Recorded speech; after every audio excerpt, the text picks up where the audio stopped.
जयपुर एक ऐसा शहर जो अपने फोर्ट्स और खूबसूरती की वजह से बहुत मशहूर है, जिसे आप शायद पिंक सिटी के नाम से भी जानते होंगे। इतिहास के पन्नों में एक खास जगह बनाई हुई है जयपुर शहर ने। लेकिन जितना पुराना कोई शहर होता है, उतने ही राज उस शहर में छिपे होते हैं। इस शहर के न जाने कितने गली और मोहल्ले ऐसे होंगे जिसमें लोगों ने पैरानॉर्मल चीजें महसूस की होंगी। उन्हीं में से एक नाम है साहिबा का, जिसने इस खूबसूरत शहर में अपनी जिंदगी के सबसे खौफनाक पल जिए हैं और शायद आज भी जी रही है। तो नमस्कार दोस्तों, मेरा नाम है कौशल कामरा। आज मैं लेकर आ गया हूं साहिबा नाम की एक लड़की की कहानी, जो जयपुर के पास के एक गांव में रहती है। लेकिन उसकी शादी के कुछ समय बाद उसके साथ कुछ ऐसा हुआ कि उसके पति तक ने उसे वापस उसके घर भेज दिया।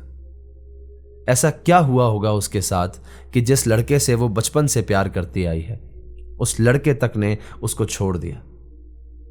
लेकिन ये जो कुछ भी साहिबा के साथ उसकी शादी के बाद हुआ, उसका कारण उसकी शादी से पहले के 3-4 दिन है।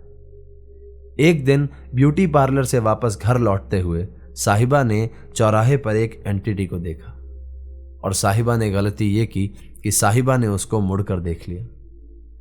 उसके बाद साहिबा की जिंदगी में क्या हुआ, हम जानेंगे आगे कहानी में।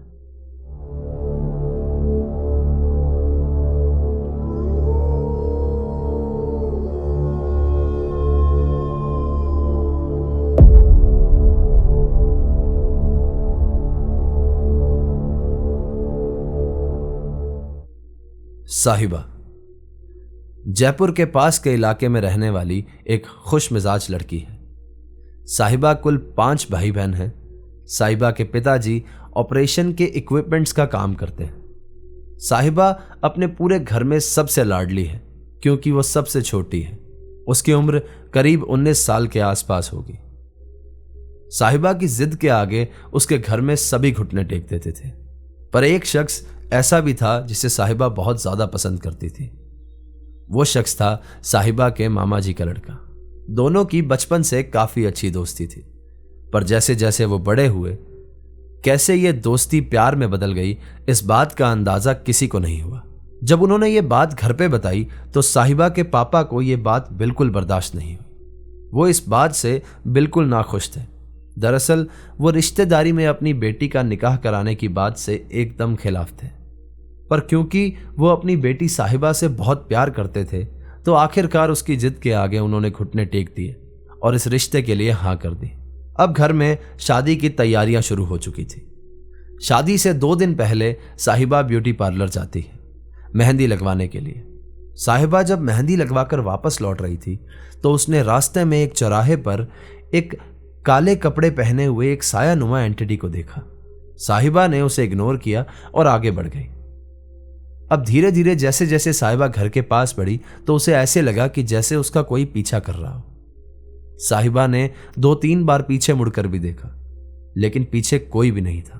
खैर, जैसे तैसे साहिबा सही तरह से घर वापस आ गई और किसी तरह से शादी की सारी रस्में भी एकदम अच्छी तरह से पूरी हो गई। खैर, बात को 2-3 दिन बीत चुके थे, तो इस वाकया पर साहिबा का ध्यान फिर से कभी नहीं गया। शादी के 2 दिन बाद एक दिन जब साहिल ने साहिबा के करीब आने की कोशिश की, तो साहिबा ने बड़ी जोर से साहिल को धक्का मारकर अपने आप से दूर कर दिया। साहिल को यह बात बहुत अजीब लगी। साहिल को पहले दिन लगा कि शायद साहिबा का मूड किसी बात से खराब है या फिर वो परेशान है, तो उसने इस बात को इग्नोर कर दिया। लेकिन साहिल ने उस दिन साहिबा के नेचर में कुछ अजीब बात ऑब्जर्व की। साहिबा कभी भी साहिल पर गुस्सा नहीं किया करती थी, और उस दिन अचानक से साहिबा ने साहिल को धक्का मार दिया था। साहिल ने जब उसकी आंखों की ओर देखा तो उसकी आंखें काफी गहरी और काली दिखाई दे रही थी। फिर भी साहिल ने अपने आप को समझाया और शांत किया, और कुछ दिन तक साहिबा के पास जाने की कोशिश बिल्कुल नहीं की। उन दिनों में साहिबा का नेचर एकदम नॉर्मल था। ना वो बहुत ज्यादा परेशान थी और ना वो बहुत ज्यादा खुश रहती थी। ऐसा लगने लगा था जैसे वो अपने आप में ही बहुत ज्यादा इन्वॉल्व रहने लगी थी। 2-3 बार साहिल ने साहिबा को शीशे में देखकर अपने आप से बातें करते हुए भी देखा। साहिबा की आंखें अजीब तरह से गहरी दिखाई देने लगी थी। साहिल इस मामले में थोड़ा समझदार इंसान है। वो समझ गया था कि साहिबा के साथ कुछ ना कुछ गड़बड़ चल रही है। उसने अपने पेरेंट्स को साहिबा से दूरी बनाए रखने के लिए कहा कि शायद साहिबा बहुत ज़्यादा परेशान है तो कोई और भी घर में उसे परेशान ना करे। लेकिन साहिल अभी तक पूरी तरह से नहीं समझ पाया था कि साहिबा के साथ क्या गलत हुआ है। एक दिन साहिल ने फैसला किया कि वो पता लगाएगा कि साहिबा के साथ आखिर हुआ क्या है। उसी रात साहिल ने साहिबा के पास जाने की कोशिश की और वही हुआ जिस बात का साहिल को डर था। साहिबा ने साहिल को बहुत जोर से धक्का मारा और कहा कि दूर हट जाओ मुझसे। वो धक्का इतनी जोर से था कि साहिल बेड से 6 फुट दूर जाकर गिरा। लेकिन साहिल को धक्का देने से भी ज्यादा डरावनी बात साहिल के लिए यह थी कि वो आवाज जिसने साहिल को दूर हटने के लिए कहा था वो साहिबा की नहीं थी। साहिबा के अंदर से एक आदमी की आवाज निकलने लगी थी। साहिल को धक्का देकर वो दूसरी ओर मुंह करके लेट गई और कुछ बड़बड़ाने लगी, मानो जैसे वो अपने आप से बातें कर रही हो। यह देखकर साहिल बहुत ज्यादा डर गया। वो जल्दी से उठा और उस कमरे से बाहर भाग गया। अगले दिन सुबह सुबह साहिल ने सारी बात अपने पेरेंट्स को बताई और उन्होंने साहिबा को फिर से उसके घर भेज दिया। साहिबा के घर वाले उसकी यह हालत देखकर बहुत ज्यादा परेशान थे। घर पहुंचने के बाद 2 दिन तक साहिबा ने कुछ नहीं खाया और ना ही किसी को अपने कमरे के नजदीक आने दिया।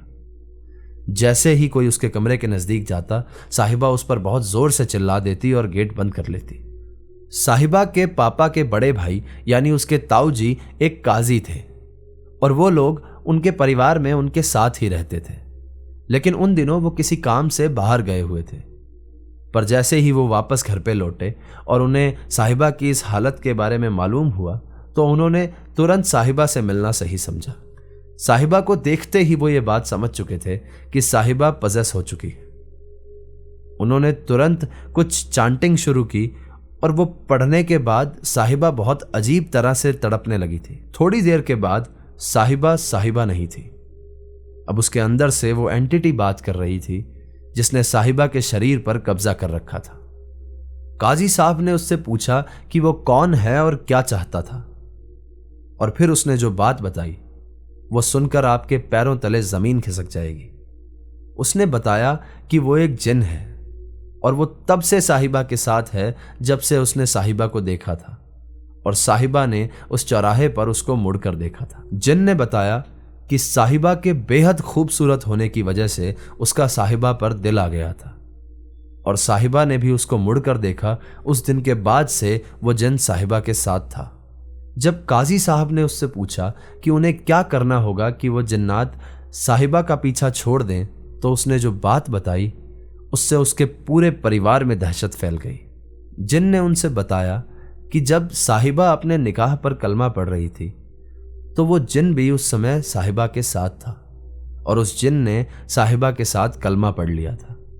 तो टेक्निकली अब वो जिन साहिबा को अपनी पत्नी मानने लगा था और वो बहुत ज़्यादा जिद पर अड़ा हुआ था कि वो साहिबा को छोड़कर किसी भी कंडीशन में नहीं जाएगा, क्योंकि साहिबा अब उनकी पत्नी हो गई थी।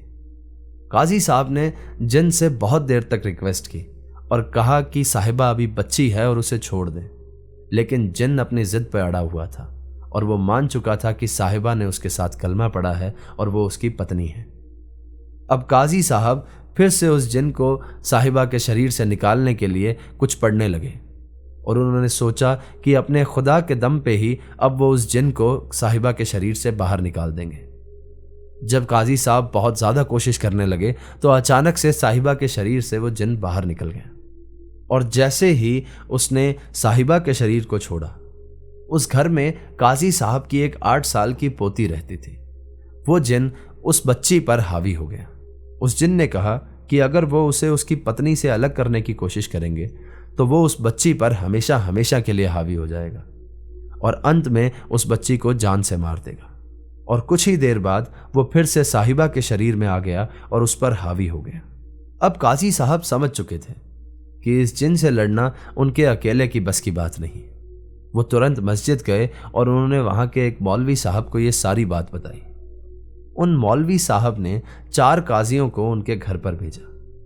जैसे ही उन काजियों ने साहिबा के घर पर कदम रखा, साहिबा के कमरे से जोर जोर से चिल्लाने की आवाजें आने लगी, जैसे वो बहुत ज्यादा घबरा गई हो। और फिर जैसे ही उन चारों काजियों ने साहिबा के कमरे में कदम रखा तो देखा कि साहिबा कमरे में ही नहीं है। और अचानक से गेट के पीछे से साहिबा ने उनमें से एक काजी पर हमला कर दिया। इतने में ही बाकी के 3 काजियों ने अपने पास रखी एक बोतल में से कुछ निकालकर साहिबा पर छिड़का और फिर से कुछ पढ़ने लगे। ये होते ही साहिबा बहुत जोर जोर से चिल्लाने लगी और अचानक से अपना सर दीवार में मारने लगी। उन्होंने साहिबा के घर वालों से कहा कि कुछ देर तक उसे पकड़े रहे और अपनी बोतल में से कुछ निकालकर उस पर छिड़कते रहे और कुछ ना कुछ पढ़ते रहे। कुछ देर के बाद साहिबा बेहोश हो गई। साहिबा के बेहोश होने के बाद उन्होंने एक ताबीज साहिबा के गले में पहना दिया। 1 घंटे बाद साहिबा को होश आता है और साहिबा एकदम नॉर्मल हो जाती है। कुछ दिन नॉर्मल रहने के बाद साहिबा को फिर से साहिल के घर भेज दिया जाता है। लेकिन कहानी यहां पर खत्म नहीं होती। इस बात के 1 साल बाद साहिबा प्रेग्नेंट हुई और उसने एक लड़के को जन्म दिया। उन्हीं दिनों जब घर में बहुत ज़्यादा गेस्ट आए हुए थे और साहिबा बहुत ज़्यादा काम में बिजी थी, साहिबा ने गलती से उस ताबीज़ को उतार कर कहीं पे रख दिया।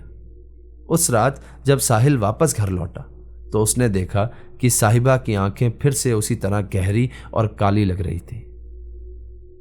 साहिल की नज़र जब उसकी गर्दन पर पड़ी तो उसने देखा कि साहिबा ने उस ताबीज़ को नहीं पहना है। साहिल बहुत ज़्यादा घबरा गया और भागकर कमरे में गया, यह देखने के लिए कि कहीं उसने अपने बच्चे को तो कुछ नहीं कर दिया है। साहिल ने अपने बच्चे को उठाया और कमरे से बाहर चला गया और उस कमरे को बाहर से लॉक कर दिया। फिर से उन 4 काजियों को बुलाया गया और फिर उस कमरे को खोला गया। जब उस कमरे को खोला तो साहिल का अंदाजा एकदम सही था। साहिबा के अंदर से फिर से वो आदमी बात कर रहा था जिससे वो 1 साल पहले पीछा छुड़ाकर भागी थी। उन 4 काजियों ने फिर से उस जिन को काबू किया और साहिबा को फिर से वो लॉकेट पहनाया। आज साहिबा को वो ताबीज़ पहने रखना बहुत ज़्यादा ज़रूरी है, क्योंकि साहिबा अगर उस ताबीज़ को उतार देगी तो वो एंटिटी या वो जिन फिर से साहिबा पर बहुत ज़्यादा हावी हो जाएगा। साहिबा के घर वाले आज भी परेशान हैं और उसे ठीक करने के तरीके ढूंढ रहे हैं। दोस्तों, ये कहानी हमें जिसने सुनाई है वो साहिबा के पड़ोस में रहता है। तो अगर आने वाले फ्यूचर में इस कहानी में फिर से कोई अपडेट आई या कुछ ऐसा हुआ जो आपसे शेयर करने लायक हुआ तो मैं इस कहानी का 2nd पार्ट भी बनाऊंगा। लेकिन हम दिल से उम्मीद करते हैं कि साहिबा एकदम ठीक हो जाए और फिर से उसके ऊपर ऐसा कुछ भी हावी ना हो। तो ये थी दोस्तों आज की कहानी। अगर आप लोग इस चैनल पे नए हैं तो इस चैनल को सब्सक्राइब कर दीजिए। YouTube हम स्टोरी टेलर्स के लिए एक मंदिर के समान है, तो जब आप इसे सब्सक्राइब करेंगे तो मंदिर का एक घंटा दिखाई देगा, उसे भी दबा दीजिएगा, ताकि आने वाले समय में मैं जो रियल लाइफ पर बेस्ड नई नई कहानियाँ लेके आऊँगा वो सबसे पहले आप तक पहुँचती रहें।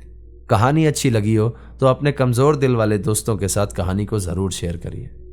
तो मिलते हैं दोस्तों अगली वीडियो में ऐसी ही किसी रोमांचक डरावनी कहानी के साथ। तब तक के लिए ख्याल रखिए। हर हर महादेव। शब्बा खैर।